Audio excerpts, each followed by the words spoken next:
Hi guys, and on today's episode, we are talking about sexual and reproductive health. We have a little freebie as well. We got a self-testing kit. So during our episode, we will be speaking more about self-testing kits, and us here at MVP all got self-testing kits on basically chlamydia tests and how to get tested and how it's not a taboo, and even if you do or don't have it, it all can be rectified within a few weeks or days, should I say, and everything will be okay. So we're going to do it to show you guys how easy it is and how it's hassle-free. So today's guest speaker is Jackie King, who is a sexual health outreach manager, and she will be giving us loads of information and resources on sexual health and reproductive health for both male and female. And she also does work within the Waltham Forest area. So if you guys want any further contacts, we will add that in the end of our podcast. Hey guys, we have our guest speaker, Jackie King, who's a sexual health outreach manager. So Jackie, tell us about who you are and what it is that you do. Okay, so my job is across Waltham Forest. I only look after Waltham Forest for young people. So I'll go to places like schools and I'll deliver lessons in schools, in secondary. Then I'll train teachers, I'll do drop-ins across the borough and work with the young people. So wherever young people are, I'll hopefully be. That's great. So how did you get into this line of work? Okay, so I used to be a year head before. And I noticed that lots of young people in my year were coming to ask about sexual health questions and I didn't know the answers. And so I realised very quickly that there's not much provision for young people, and there wasn't, especially where I was teaching. And so I decided to retrain, come out of teaching and work in sexual health. And I've been doing that in Waltham Forest now for 9 years. Wow, 9 years, that's a long time. So my next question relates to your first statement.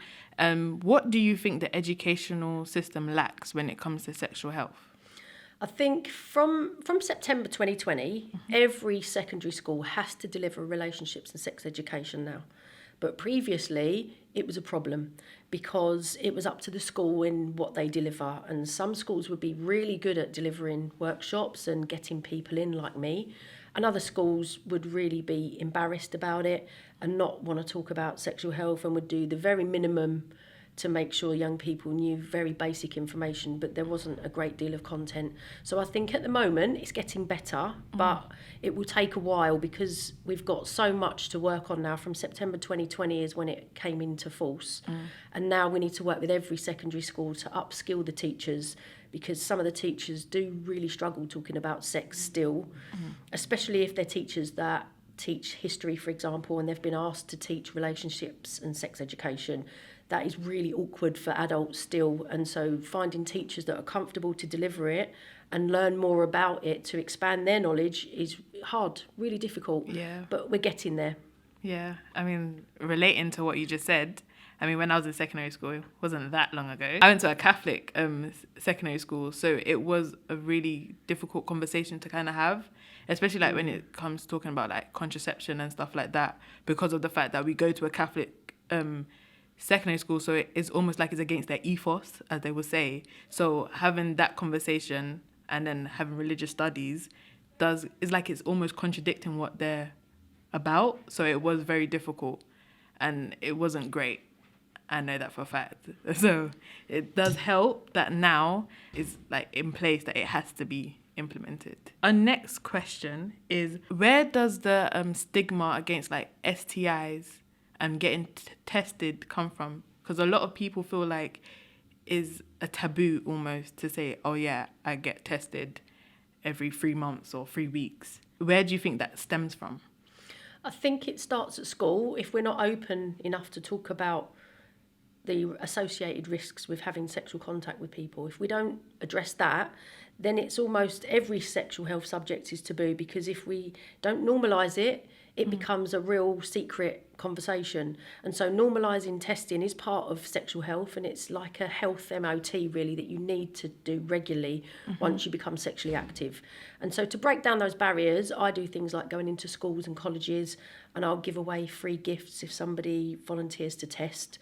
But still, we do have the peer-on-peer type of stigma where you can't be seen to do a test because your friend will say, oh, you're sexually active. And actually some people do sexual health testing as a baseline test, which means they're not sexually active yet, but they are getting used to what it feels like to test for yourself, because some of them are self-testing kits. Okay. And so it's really good for people to start testing, even if they're not sexually active yet, just to get used to how it feels and what you need to do so that you can continue that throughout your sexual life. Yeah. And also looking at how women are deemed completely different to men. Like if a woman has a lot of sexual partners, she's looked at in a specific way compared to a man. How do you speak on that, basically?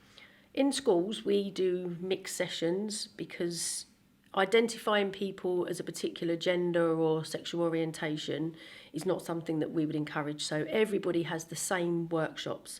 And we talk about pleasure because years ago, females didn't talk about pleasure. Sex was purely reproduction, and it was embarrassing if you actually said anything at all about enjoying sex as a female.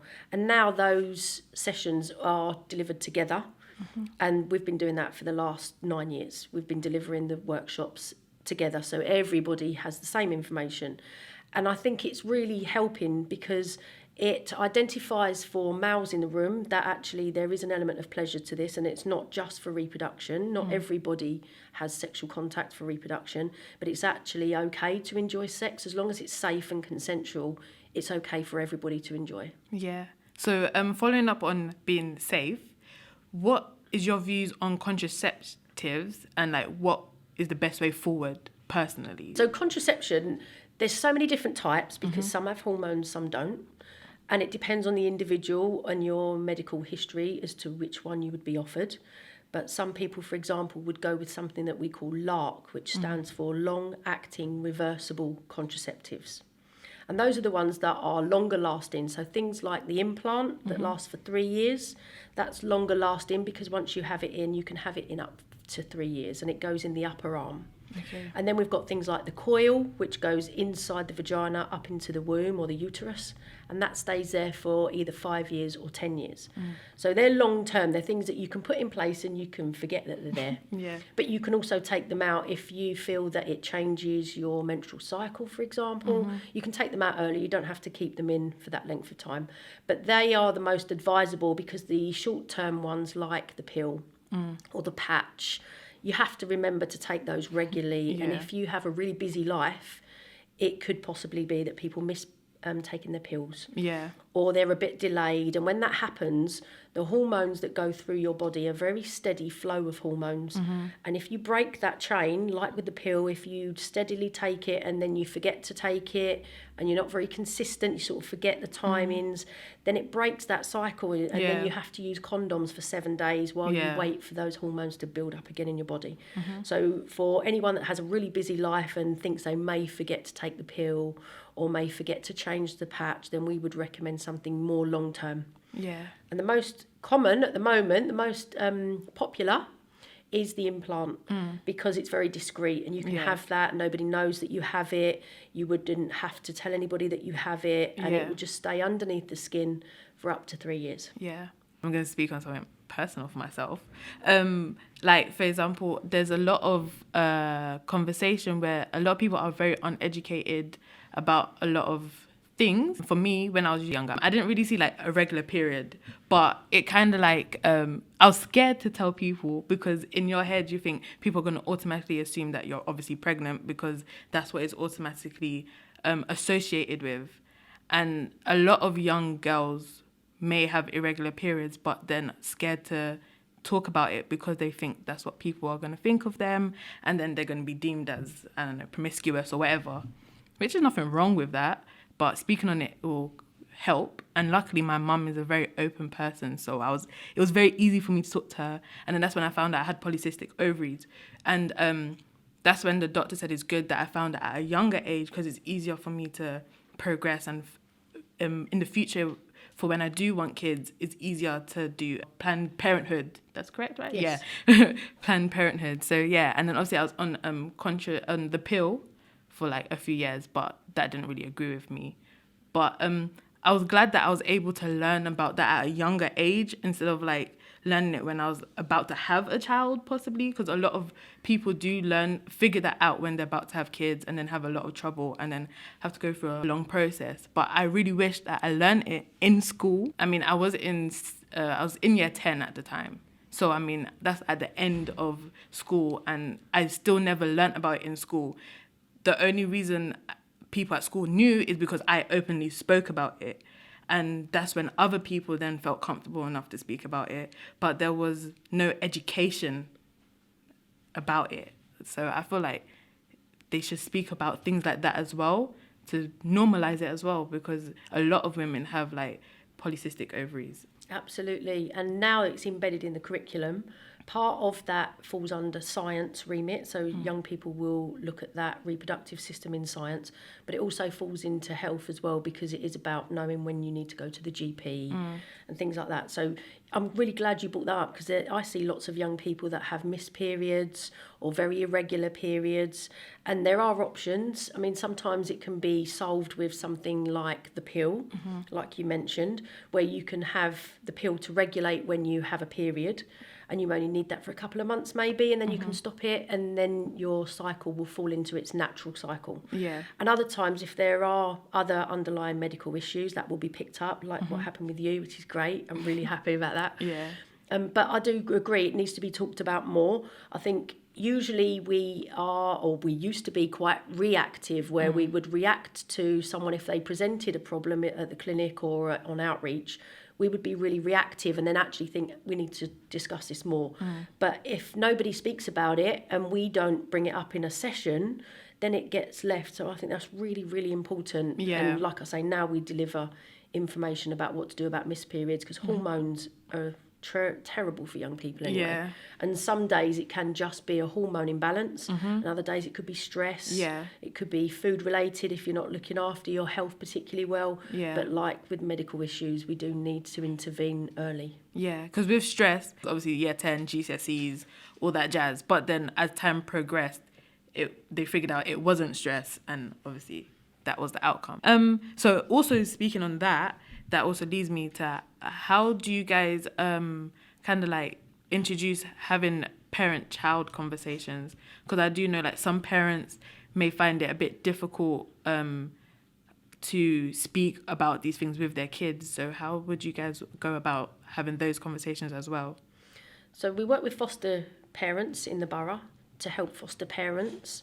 But we also, because of the sex and relationships education has to be embedded in the curriculum now, we work with the schools and we do parents' workshops in the evening. And parents can go along before the curriculum starts and they can look at what's available and what will be taught, because some parents really worry that we'll be discussing stuff that's really personal and encourage sexual contact, and that's not how it is. It's informing young people on how to look after yourself and what happens, so that they have all the information, they can make the right choices for them. Yeah. So the workshops for parents are really important because they can look at the curriculum. I'll be there as well, so they can ask questions. And then if they need further follow-up, then we give them what we call a toolbox talk sheet at the end. And it's loads of information and websites that they can refer to if they need support, or they have me as a contact as well. So we're addressing that as part of the sex and relationships education that is now in schools. Okay. I did want to say another thing. I can't say the 3-letter word. Okay. I find it so hard. I mean, I use any other word. I'll say, intercourse or coitus, because, that's from like Sheldon from Big Bang Theory. But saying the actual word, I find it so hard. So, and obviously, like, saying like the body parts as well. Yep. I find it's not to say that I find it awkward, because I'm clearly having this conversation and I'm perfectly fine. But I don't know, it's just saying those words, I don't know, just feels so weird for me. So, and I'm assuming a lot of young people as well find it difficult to just speak on it. So how do you guys also tackle those issues? You'll be amazed at how many adults can't say the word as well, so you're not alone. Lots and lots of people have been brought up to not use those words or terms, and so it can be really uncomfortable for some people. And in which case we use pictures. So I'll do workshops that have pictures, and I'll use the terms that young people refer to. So I might point to genitalia, for example, and say, what is that? And whatever terminology they use, I will then use so that they're not confused. And if you use long words or uncomfortable words, that person will focus on the uncomfortable part and not absorb any of the rest of the lesson because they're focused on the word that you said that makes them cringe. Yeah. So I will use other words if need be, just to make people feel more at ease. Yeah. And we don't encourage people to say the proper terms. Yeah. We don't encourage people to say the proper terms because it's really important that you learn about sex and relationships in a way that you feel comfortable. And if that means avoiding particular words, then that's what we'll do. Okay, that makes me feel so much better because everyone was saying that how I should just grow up and say it. No, not but necessarily. it's hard. You do what you feel. Yeah, I say it's not in my word bank. Yeah. But I still say other words that you know what I'm talking about, so it does work. Absolutely. So yeah, do you have anything other extra advice or anything personal that you don't mind speaking on? I've dealt with lots of young people that struggle with their sexuality or talking about sex generally or finding information. That is the hardest part, and most people will Google. So I would say avoid Googling because it doesn't always give you the correct medical term. It will give you a very matter-of-fact term for things, but it won't always give you the medical term. So I would stick to websites that are safe to use and that are recommended from sexual health professionals. I would also recommend that young people, especially in Waltham Forest, take up the chance to speak to me. So I go to youth clubs in the summer and I advertise where I'm going to be on Twitter and Instagram, and I'll tell young people whereabouts we are. And I would hope that if young people were around for the summer holidays, they could pop in and see us. We'd also do outreach in parks and places like that, sort of in the middle of the town. So young people can come up and ask questions and not feel like it's school and that someone's going to judge them.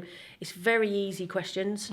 I also take a lot of emails from young people that have been to my workshops and didn't have the confidence at that time to ask questions, but then would follow up afterwards with an email or a text, or they'll send me a message on Twitter, for example. And so there's so much that we could do, but it's getting young people to know where we are and how to access that is the trickiest part. So my advice would be to make use of what you have in the borough, and if you're not sure where that is, you can just type in sexual health and then your borough. So for us it would be sexual health Waltham Forest, and you'll find out so much information, and there's information about me as well on there. How also, like, again, relating to the difference between men and women, and also you saying that it's not just about reproduction but it's about pleasure. But how do you also speak on obviously, like, how male pleasure, if you want to call it that, is very normal, so guys will talk about what they do in their spare time, but a woman, if they were to speak on doing those exact same activities, how that's kind of, again, seemed a lot more taboo than for a guy to say that he watches certain things compared to a woman. Yeah, I think because it's been instilled in us for a very long time that men are more open about sex and masturbation and things like that, or watching porn, that it's not acceptable for females to do. And actually, I meet so many young people that are engaging in porn or masturbation, and it's absolutely fine and natural to experience your own bodies before you can expect somebody else to know what you like and don't like. You need to know yourself, and you need to know what your anatomy looks like and what you like and what you prefer not to. And so I would advise personally that young people, again, look at websites and get the correct information. But I would also advise that porn is not a great place to learn about sexual contact. True. Because some of the stuff you see in porn is not consensual and it's not real life, and the people that are in porn are actually paid to do that. And so they're selected because of their body types, and they may have very different bodies to lots of young people. And it's so easy to compare ourselves like we do when we see film stars, famous people in soaps. We try to aim to look like that if they have a particular look or a way. But in porn, it's very unrealistic. And if some people copy what they see in porn, it could get them into trouble. And so I would say if you want to know more about sex and how to masturbate and what products to use, then I would say to look towards websites like Brook. Brook is amazing. It's a young people's sexual health website that's absolutely jammed with information. So Brook would be my best website to recommend. Yeah, that's great. That's good information because a lot of young people don't know that and they do think that is reality. And unfortunately, it's not. Mm-hmm. So, yeah. And also, like, to kind of expand on that, how do you feel social media has, like, what effects do you feel like social media also has on young people? Because, you know, there's a lot of... there's also like OnlyFans and things like that. Mm-hmm. So how do you feel like that's now going to affect the next generation or the generation coming up? I think it puts a lot of pressure on people to look a certain way. And again, it ties in with the same sort of thing as porn, that if we're looking at people that have got photoshopped pictures or have spent money in cosmetic surgery and we're aiming towards that, it can really damage your self-esteem and how you feel about yourself. And it's important to value you as a person and not try to mimic somebody else, because the qualities that you have will be amazing. Yeah. And so my personal recommendation is to look at social media, but see it as a place where people they don't always look the way that they come across. Yeah. And they also don't have the lifestyles that you imagine. And there's a really good website that I will forward to you so you can add it at the end. Mm-hmm. The website is amazing because it shows you clips of people that put up stories on Instagram and their lives look amazing. But actually, it's not how it is, and you see the other flip side of that. So it's a really good tool to use with young people to show that people can be who they want to be and become extremely brave on social media and do things that they wouldn't really do in real life. So it is quite damaging. Although there's great elements to social media and it keeps us all connected, there are also the downsides of social media where young people are aiming to be someone that is really unachievable, and actually that person is not a real representation of real life. I do have a very interesting question as you were speaking. I don't know if you know this TV show not TV show, but a show on Netflix called Sex Education. Yes. Yeah, so how do you feel that show? Like, I feel like it's a good show, and the way that it does speak about certain things, I feel like is a lot different to how other shows have spoken on it, as well as the show Big Mouth. I don't know if you... Yeah. In general, it does kind of change the conversation. How do you feel like that progression, do you feel like that has helped, or do you think it's a part of the problem? I think it's helped because it's tackling a lot of the things that young people find difficult to find information about. So I think it's really, really useful, but to be mindful that it is still a script and that some things are more dramatised for effect. And so even though they may be touching on some of the subjects that you want to know about, still search for factual information as a follow-up to programmes you watch in case they have sort of twisted stories a little bit or it's not quite as true as it comes across, just to double check. But sex education especially, I think that's really, really useful for young people. It's brought the conversation back around. Yeah, that's true. And I also wanted to speak on, also, I know this is a slightly off topic, but on topic at the same time.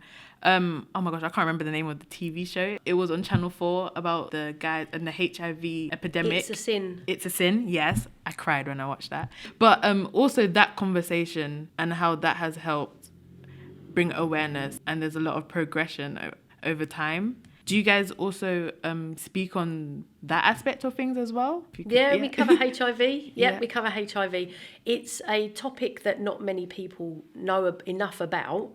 And I think most young people still believe that if you get HIV, you're going to die. And that's actually not always the case. And in fact, it's the very small number of young people and older people that die from HIV, because our medication in this country is amazing.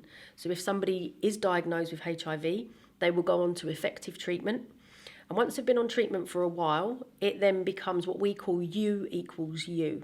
And that means undetectable and you're untransmissible. So U equals U means undetectable is untransmittable. So once someone's been on effective medication for a while, they then cannot pass on HIV to somebody else. So they can have unprotected sex and they can have babies or breastfeed. It doesn't matter who it is. Because you're on effective medication, there's not enough of the virus then in your body to pass on to somebody else. So it's amazing now. We've come so far. But back in the 80s, I was really small in the 80s, and I remember it. It was really scary. And they put adverts on the telly of great big, like, gravestones, and it said, HIV, don't die of ignorance. And it was really scary. They put a letter through everybody's door to tell you about HIV, saying that if you get HIV, you're going to die. And so we grew up, in my generation, we grew up thinking that HIV will mean that you will die. And so It's a Sin program was really good at highlighting the fact that some people live really healthily with HIV because there was people in that program that had HIV.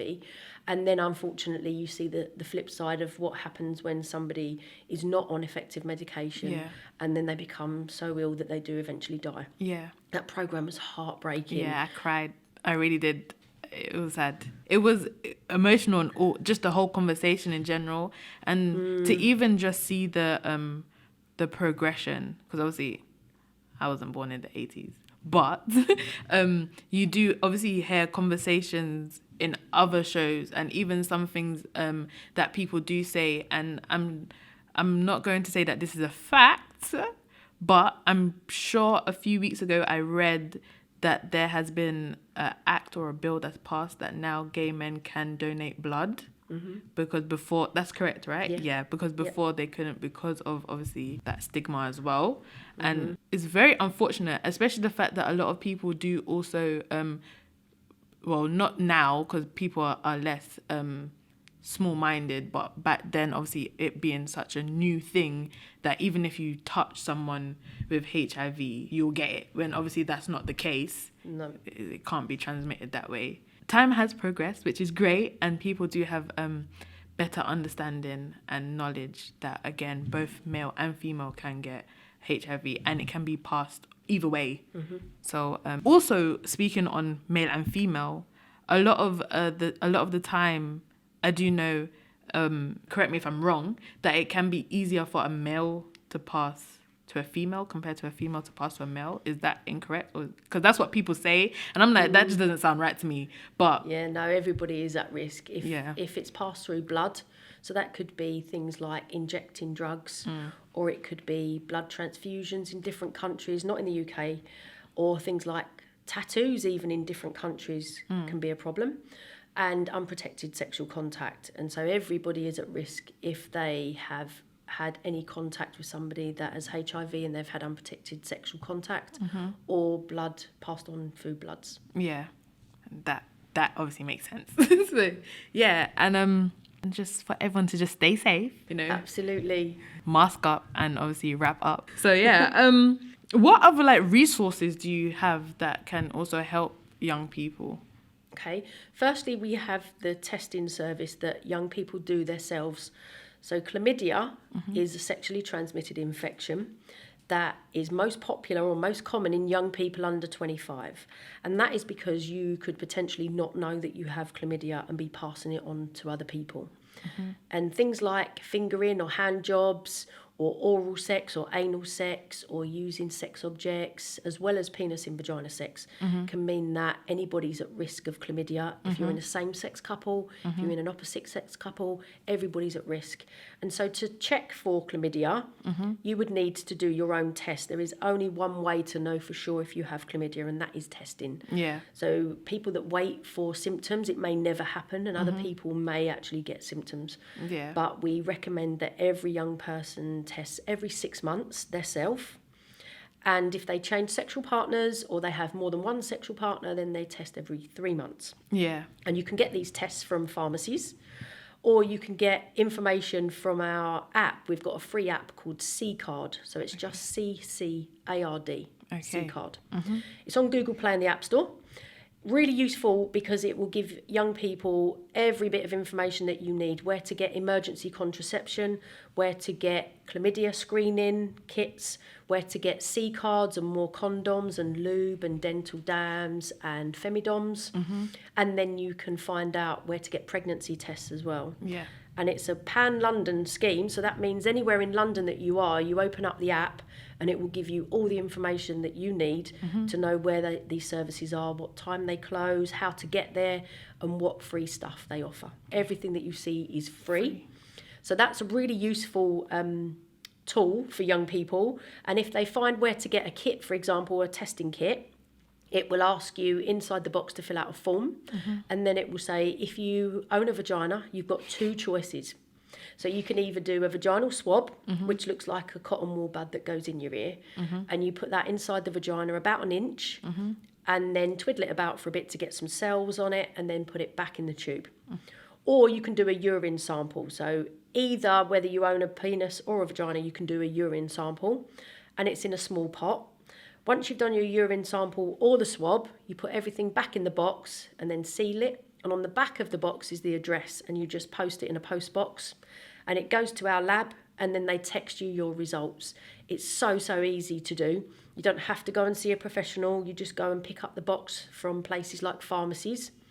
Or if you don't even want to do that, you don't want to see anybody, you can go to freetest.me, which is FREETEST, freetest.me. And you fill out your information, and they can send you a discreet box to your home if you know that nobody opens your post. But if you feel someone might, then it's best to go and collect a box yourself, and you can do it while you're out in public toilets and then post it. Okay. And it takes about 5 days, and then you get your text. And if you did have chlamydia, it's no big deal because it's only bacteria. It's like having a sore throat. It's no big deal. And all you do is take your text, you get a text with your results. You take your text to the pharmacy that it tells you to go to, and you pick up your free antibiotics. And you take those tablets for up to a week. Sometimes they're 3 or 4 days. And they'll tell you when you go to collect them. You take the tablets, and then chlamydia will go. But if you have chlamydia and you don't test for it, it can cause infertility, which means you may not be able to have children if you wanted them. And it also causes other complications, things like ectopic pregnancy, where an egg and a sperm meet in the fallopian tubes. And it can result in death for females. So we highly recommend that everybody that is sexually active is testing every 6 months to look after their health. So that's on freetest.me, or you can go onto the C-Card app and find your local place that gives out the chlamydia boxes. Yeah. So that's a brilliant resource for testing for yourself. You don't have to go to a clinic. Then we also have C-Card, and C-Card is for under 25s. Okay. Again, it's a London scheme, so if you look on the C-Card app, you'll be able to find a local place that you can go and sign up. Or if you are in Waltham Forest, then I'll be going into schools as well and signing up young people in schools. And once you have a card, you can use it once a week to go and collect things like condoms or femidoms, which is female internal condoms, or lube, or dental dams. And a dental dam looks like a latex sheet, and you lay it over the vagina to perform oral sex through it. Okay. So it's a barrier to stop infections from throat to genitals. Okay. So there's so much available for young people. There are 2 main resources. Also, I would highly recommend Brook. Their website is amazing if you need more information. And if you want to know where I am in the borough, you can follow us on Twitter just by going on to Google and typing in Waltham Forest Sexual Health. You'll get all the information, including my details. Yeah. Could you speak on pH balance? Because a lot of people don't understand and know that aspect. I mean, as much as you try and educate some people, they're like, oh, no, it's fine. I'm going to use, I don't know, Radox shower gel. No, you're not. Yes, not a good idea. Don't do that. No. Yeah. The pH balance inside a female's body particularly, our vaginas are self-lubricating and self-cleaning, which means that every day you will lose some kind of discharge, and most females don't even realise that it's actually natural. Every female goes through it because that is our way of cleaning the vagina every day to circulate the mucus that's inside, because the vagina has to be wet inside. That is normal cycle. It's only a problem if discharge changes colour or smell, then that could signify an infection. It doesn't have to be sexually transmitted. It could be something like thrush, for example, but you do need to check it out if discharge changes colour or smell. If not, then usually our vaginas would just produce this mucus that comes out as discharge, and when we're ovulating, which means releasing an egg from the womb, it gets a little bit thicker, so it becomes a bit like egg white. But our bodies are designed with our pH level. But if we start trying to douche or using like water jets to try and get inside the vagina, or really strong perfumed shower gels, that upsets the pH balance. And so it can make us really itchy. You can feel really uncomfortable, like get a burning sensation when you have a wee. And none of that is sexually transmitted. It just means that you're using products that are too harsh for your body, and you need to think about unperfumed soaps or deodorants. And avoid baths, because when you bath and you clean with soap or shower gels, that stays in the water. So in effect, you're sitting in that and it will just aggravate the situation. So if you avoid baths and focus on showers and use unperfumed products, it will go back to normal. But if you are scratching and you're itching and it becomes where you take the skin layer off, then you may get infections and then you may need to go to the GP to get treatments. But if it's just a general pH imbalance, then definitely shower gels.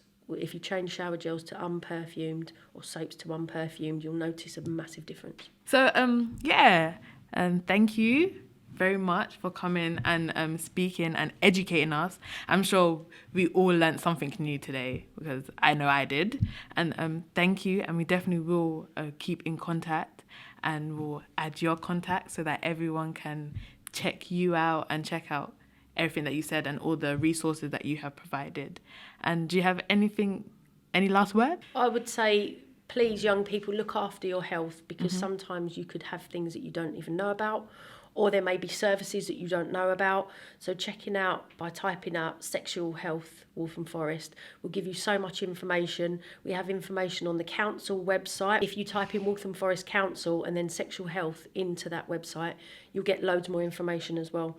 So please look for real credible information and avoid websites that are not credible and that will give you false information and could potentially lead you to different services that maybe don't even exist. So if you check out the NHS website or type in sexual health Waltham Forest, you'll get all the information that you need. Okay, thank you so much. It was lovely talking to you, and we will definitely, like I said, keep in touch and add your social. So thank you. Thanks for having me.